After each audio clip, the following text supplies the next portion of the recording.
Magandang araw mga kaibigan. Bagong taon na naman, isang panibagong pagkakataon para sa atin upang umpisahan muli at abutin ang ating mga pangarap. Bago ang lahat, hayaan niyong batiin ko kayo ng isang masagana, masaya at makabuluhang bagong taon. Alam niyo ba ang kasabihang, ang hindi marunong lumingon sa pinanggalingan ay hindi makararating sa paroroonan? Napaka-importante nito ngayong panahon ng pagbabago. Bago tayo humakbang sa bagong kabanata ng ating buhay, mahalaga munang balikan ang mga aral ng nakaraan. Ngayong taon, tanungin natin ang ating mga sarili.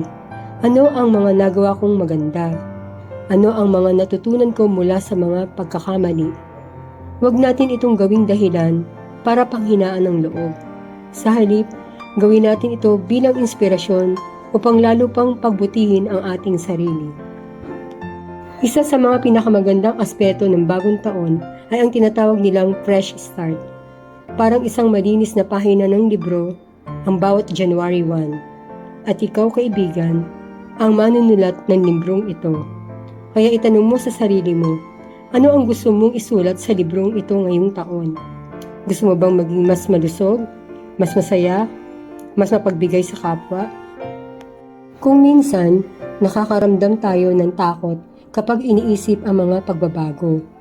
Pero tandaan mo ang sabi ni Albert Einstein, life is like riding a bicycle. To keep your balance, you must keep moving. Kaya kahit paunti-unti, basta may hakbang, may pag-usad. Narito ang ilang simpleng tips para sa mas matagumpay na bagong taon. Una, magkaroon ng malinaw na layunin. Ano ba ang gusto mong marating ngayong taon?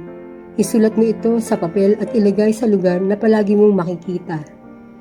Pangalawa, magplano ng maliit na hakbang araw-araw. Hindi kailangan malaki agad. Ang mahalaga, may ginagawa ka araw-araw na patungo sa pangarap mo. Pangatlo, manatiling positibo at magpasalamat. Kahit maliit na bagay, pasalamatan mo. Ang pasasalamat ay nagbibigay ng saya at lakas sa puso. Pang-apat, surround yourself with the right people.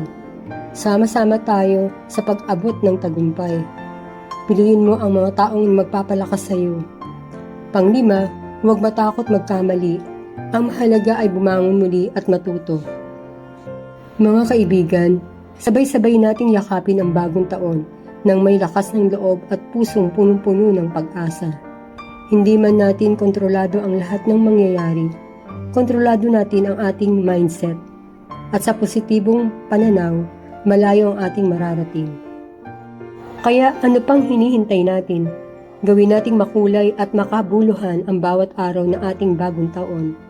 Tandaan, ang tagumpay ay hindi lamang nasusukat sa kung gaano kataas ang narating mo, kundi kung gaano kalaki ang iyong isinakripisyo para marating ito. Isang masigabong bagong taon sa inyong lahat. Sama-sama nating gawin itong taon ng tagumpay, pagmamahal at kasiyahan. Maligayang bagong taon mga kaibigan, siguradong kayang-kaya natin to. Panginoon naming Diyos, salamat po sa panibagong taon na ipinagkaloob niyo sa amin. Salamat sa mga biyayang natanggap namin noong nakaraang taon at sa mga aral na nagpalakas ng aming pananampalataya at pag-asa. Ngayong bagong taon, humingi po kami ng lakas upang harapin ang mga bagong hamon. Gabayan ninyo kami sa aming mga desisyon at bigyan niyo kami ng karunungan upang makagawa ng mga hakbang na magdadala sa amin sa katuparan ng aming mga pangarap. Patawarin niyo kami sa aming mga pagkukulang at pagkakamali at tulungan ninyo kaming maging mas mabuting tao sa bawat araw. Ibigay ninyo sa amin ang pusong marunong magpasalamat sa maliliit na bagay at palaging bukas na tumulong sa aming kapwa. Ito po ang aming dalangin sa pangalan ni Jesus. Amen.